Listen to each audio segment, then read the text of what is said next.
Hi everyone, I'm Jonathan Kant. I'm business manager at FocusCore Japan. I'm Lorenzo, and I'm the president of Carpigiani Japan, which is a subsidiary of Italian company named Carpigiani, which is the world leading manufacturer of equipment for ice cream, soft serve, and the dessert industry.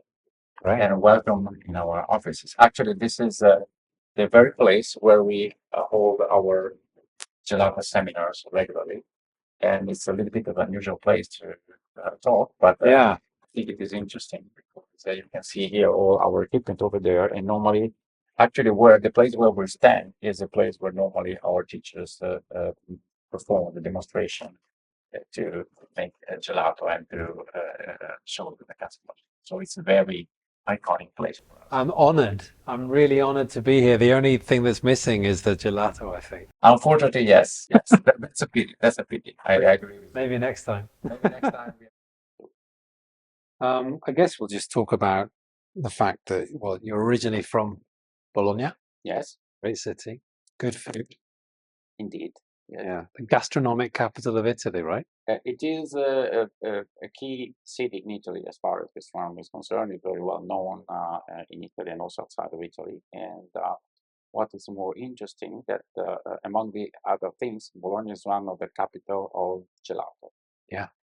Because gelato, as you know, is a typical tradition of Italy. Is one we call it one of the pillars of the gastronomy culture in Italy. But Bologna is definitely one of the cities where gelato is most developed, and probably not by chance. In Bologna, there are manufacturing industry that developed over there. So our company is originally from Bologna. It was established in 1946. But then actually our company actually acquired another company that was originally from Bologna, and they became one. So originally there were two competitors. Then the two competitors merged together to become what we are now today. So that is to say that the tradition of gelato in Bologna is very strong. But if it happens to you to go there, even just for fun or for sightseeing, it's a great place. You're going to have a lot of fun and eat very good food. You might get a little bit of weight, but it's Yeah. still you are able to enjoy it. I went to Bologna when I was just after I graduated university, and all my memories of Bologna are of food and wine.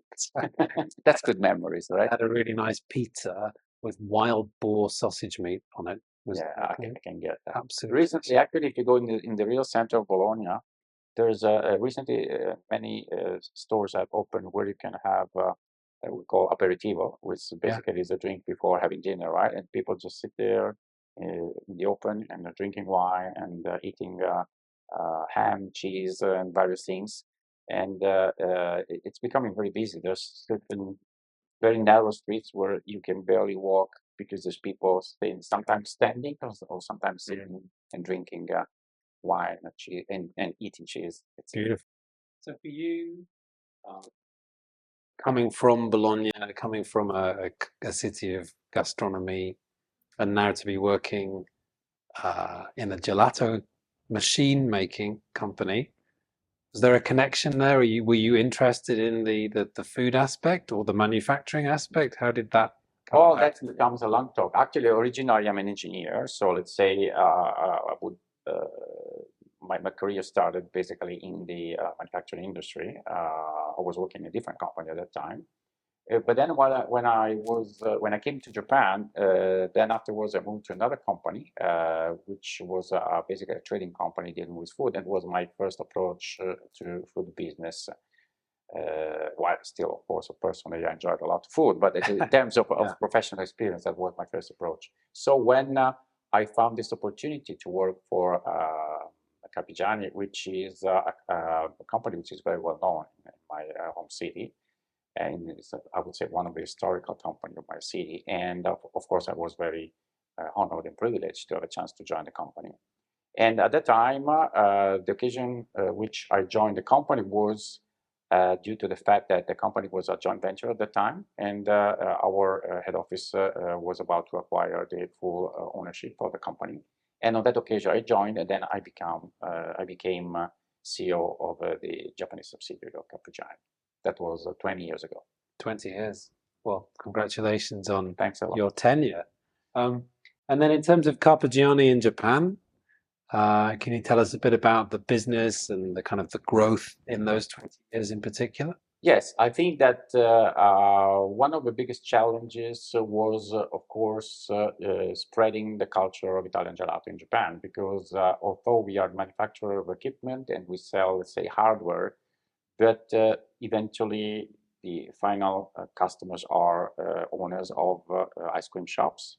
But not only that, because in these years we have also been able to spread gelato also in other industry, still in the food service, I would say, but for example, pastry, bakery, restaurant, hotel. So let's say you can say that gelato can be the main business if you have a specialty store, or also can be produced and sold also in other places where maybe that's not the only thing that you produce and you sell, but still a good company. Let me give you one example just to understand. For example, in case of pastry store, as you know, pastry stores in Japan are very, very popular, very famous, and their quality is excellent. All the chefs study in schools, and they learn very well the French tradition of how to do the pastry. Yeah. But now, because of the latest development in terms of climate, I mean, the hot season is becoming longer and longer, and therefore, during the hot season, you need to have some chilled dessert. And the natural choice is to have gelato. But actually, the pastry chef went one step further, because they not only started producing and selling gelato, but they used gelato as an ingredient to make ice cream cakes. And therefore, they became able to make wonderful cakes as beautiful as the original one by using gelato. So they become basically frozen. And in many cases, they are very popular. You can enjoy a nice cake for a birthday, or for a celebration, or for a Valentine or Christmas. I mean, it's becoming more and more popular also among the pastry industry. What's your favorite flavor? Oh, difficult question. Well, let's say I'm pretty much simple in terms of flavor. So I love chocolate. Okay. But once it is said, our customers and also our teachers in our school, because we have a school, it's called the Gelato University, they can make beautiful flavors using very, very unique ingredients. And we have been able also to use ingredients original from Japan, because virtually you can make gelato out of almost anything. So that's due to the creativity of the person who make the recipe. But then, of course, in order to make a recipe, you need some skills, some know-how, and that's basically what we transfer during the seminars we do with the Gelato University. And with the university, are you teaching your customers to blend their own flavors or make their own flavors? Is that exactly what we do? Basically, we don't. I mean, sometimes it doesn't happen anymore, actually. But sometimes the very first time people are coming to us and asking, "Okay, give us a recipe." No, we don't give you any recipe. We give you the method through which you're going to make your own recipe. Okay. So we don't impose anything. We just explain, because of course gelato is a very complicated mix. You have, the water, you have fat, you have solids, you have sugar. So there needs to be a certain type of balance between the ingredients in order to create a final product which is suitable. And then that's basically what we explain to the seminars. And then sometimes even afterwards, customers come to us and say, "Okay, I have this ingredient, I want to make a nice gelato. What should I do?" Of course, we provide them some advice, but basically, it's up to them to make the recipe. We just, help them and support them in doing that. I went to Kyoto and I had Nihonshu flavored ice cream once. Yeah. I wonder if they used one of your machines. Perhaps they did. It might be. We have a few customers in Kyoto. Actually, the gelato with alcohol is one of the most difficult things to make, because alcohol is basically an anti-freezing product, right? Yeah. But still, you can make it. I mean, you need to know how to do it. Yeah. And just by chance, we're going to hold a seminar in our room. We will have our instructor coming from the headquarters. And I think it will be pretty interesting, because a lot of customers actually are asking us, we would like to make some gelato using some alcohol, whether it is sake or it is wine, Yeah. or I mean, again, I think our customers are very, very creative. They have a lot of ideas. Sometimes we need to bring them back with their feet on the ground because not always what they want to do is possible. Yeah. But as much as we can, we try to help them. I think that sounds good. I'd quite like to go, perhaps just for the tasting. If there's a tasting at the end, rather. There is always when we do the seminars. There is always a tasting. That is an essential part of a seminar because customer needs to see, of course, the machine in action. Yeah. Needs to see how we do the gelato. Then we explain the recipe. We explain what we do. But I mean, eventually, the key moment is at the very end when they're able to taste the final product, and it's always a very important moment because it's, they say you can call it an experience, and that's the final best part of the experience. So, Carpigiani Japan business is going well? Well, thanks God, I would say yes. The gelato culture has spread a lot in the last years, even during the pandemic period, probably because people need to eat sweet things during difficult times. And so also the number of shops have increased in the last years. So thanks to our customer, we are improving, we are growing our business.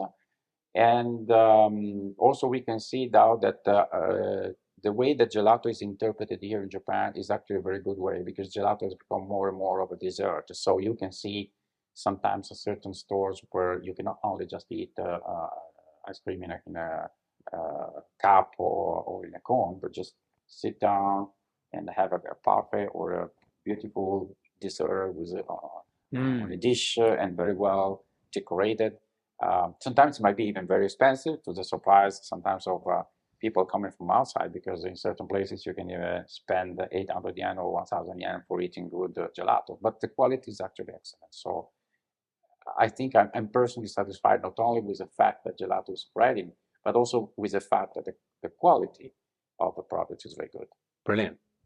And then in terms of our relationship, it's been good to work with you specifically on one position, and we supported you with the hiring of your CFO. So could you talk a bit about the background to that hiring and how it came about and why it was important for you? Yes, well, as you know very well, CFO is a really an extremely important position within any company organization. So we wanted to do things well, and we wanted to find a partner who was reliable and who was able also to understand in detail which our needs were.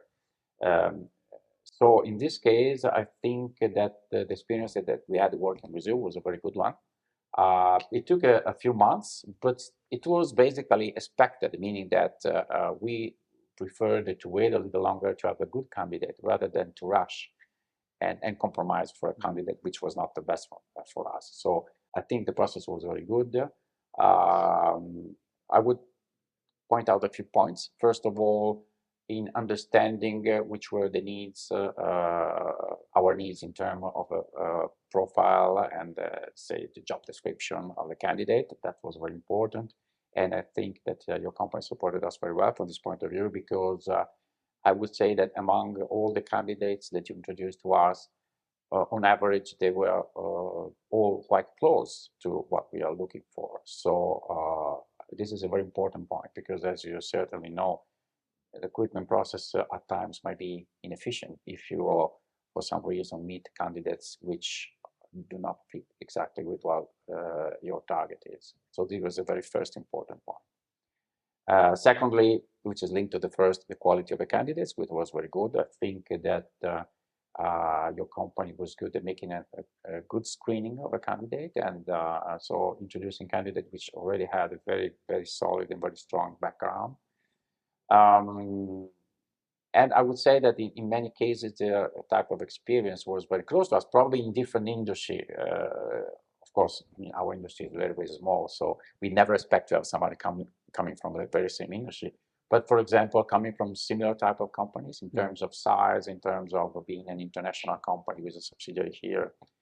And as you know, we are small, medium company here in Japan, and therefore what we needed also was a flexibility, was ability to understand the needs from the recruiter first, and then of course also from the candidate.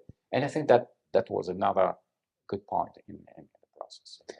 Something which I always think is key is you can have a job description as a document, which is of course often very detailed, has a lot of information contained in it, but it really helps to have a collaboration between the consultant and the client to be able to bring the job description to life.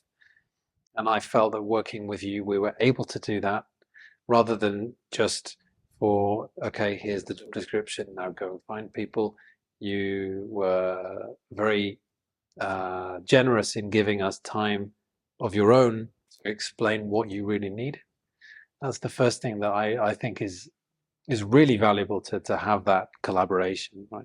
Yeah, I completely agree with you. Well, I like the expression that you use, that you need to make the job description alive. That's exactly what we mean. I mean, a job description can be complete and can be very self-explaining, but there are so many nuances that you need to point out, and definitely you can do just through a document.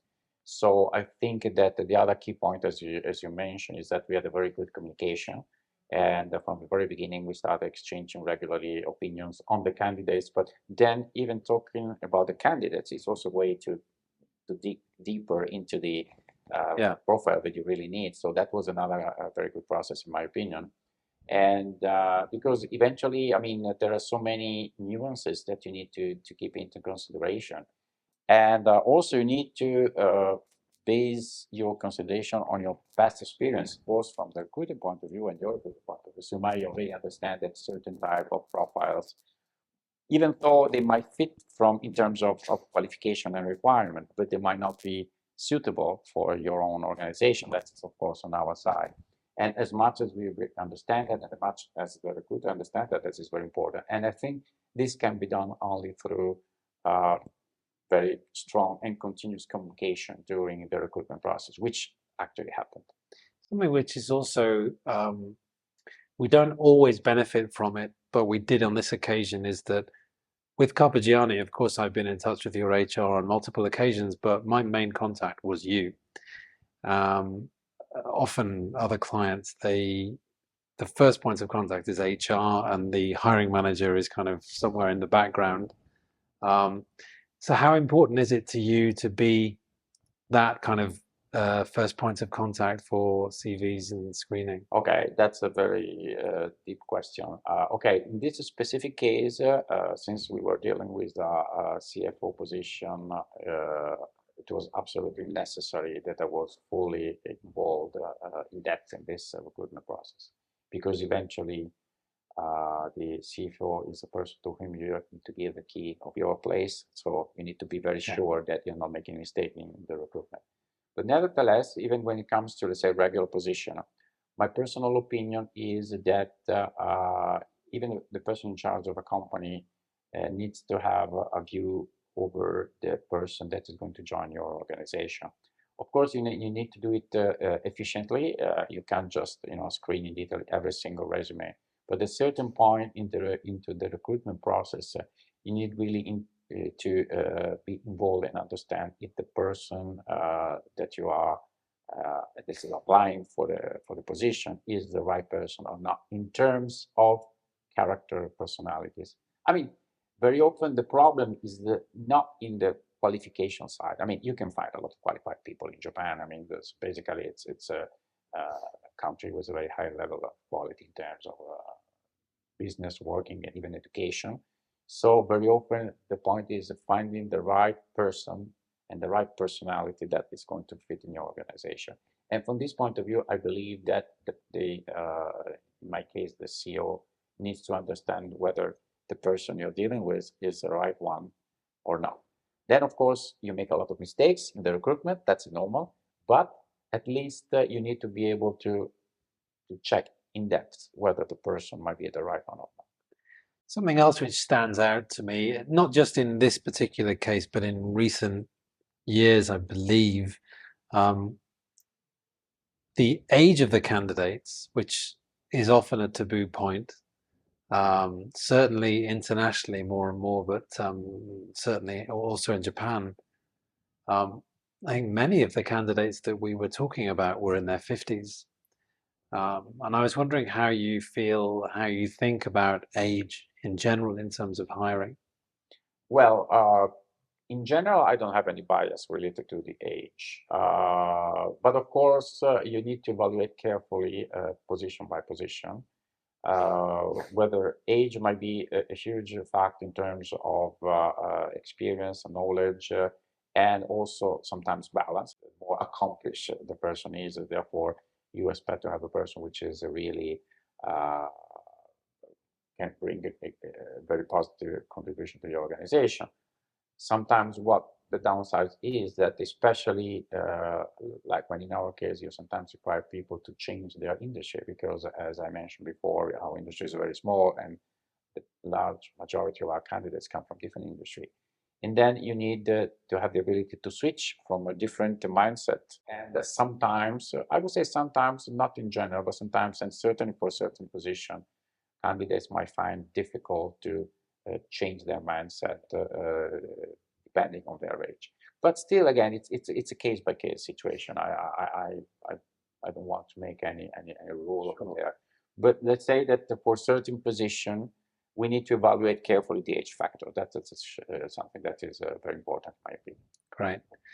And then going back to this specific hiring, we did actually hit a stumbling block halfway through. We thought we had our guy, and then for personal reasons, the candidate had a rethink, and we had to reset as a team, if you like, myself and yourself.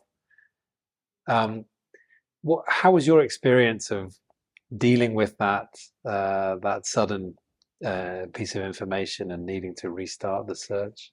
Well, that's part of the game. I mean, there's really nothing you can do about it. I mean, you have to consider that during the recruitment process, and especially the more valuable is the candidate, and the more possible is that the candidate, he or she, is hunted by many other companies. So being aware of that, um, I think that the ability of both the recruiter and the company who is interviewing the candidates is to keep the candidate motivation cheered up. I think that for all the process, it's very important that the candidate feels that the company is interested in him or her, and to feel the motivation to join this company.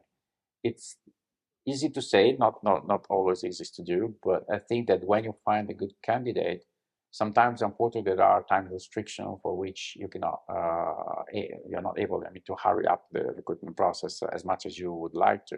Mm-hmm. But at least during this period, it is very important to keep the motivation of the candidate and to keep it in a way bounded to your position. Okay, I'm doing another interview, but actually my first option is your company. That's what ideally you have to do.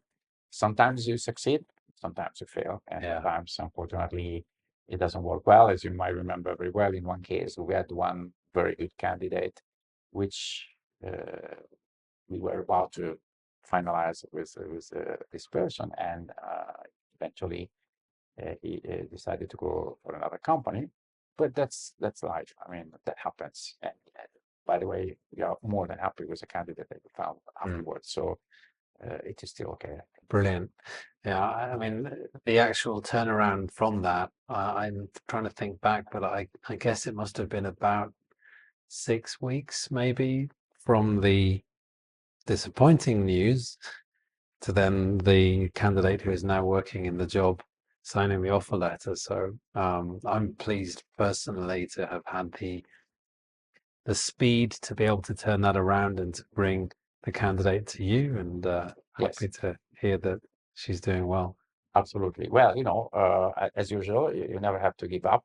Of course, there might be downturns, and especially sometimes when a very good candidate leaps out of your hand, you might feel a little bit disappointed, but you never have to keep yourself disappointed and move on. And I think that especially when there is this kind of situation where, again, there was a very good mutual understanding about the type of candidate that we are looking for, I was still very confident that despite of this temporary setback, we would have been able to find another good candidate. And eventually we did. Great. And then just a word from yourself about working with FocusCore, both then and now and on into the future. Well, we are more than happy than working with FocusCore. I mean, this experience has been definitely a successful one, and I think that we truly appreciated your professional approach and your ability to understand the needs of the client, which is again, might be simple to say, but always very simple to achieve. And this, of course, I mean, creates the basis for also future collaboration in the recruitment process. So I think that the way that the recruitment process was managed, was handled, could be a good base also for the future recruitment that might occur, and we might be still needing to find new people. And then, of course, our natural choice will be again to try to work together with you. Great. I'd love to. Thank you very much.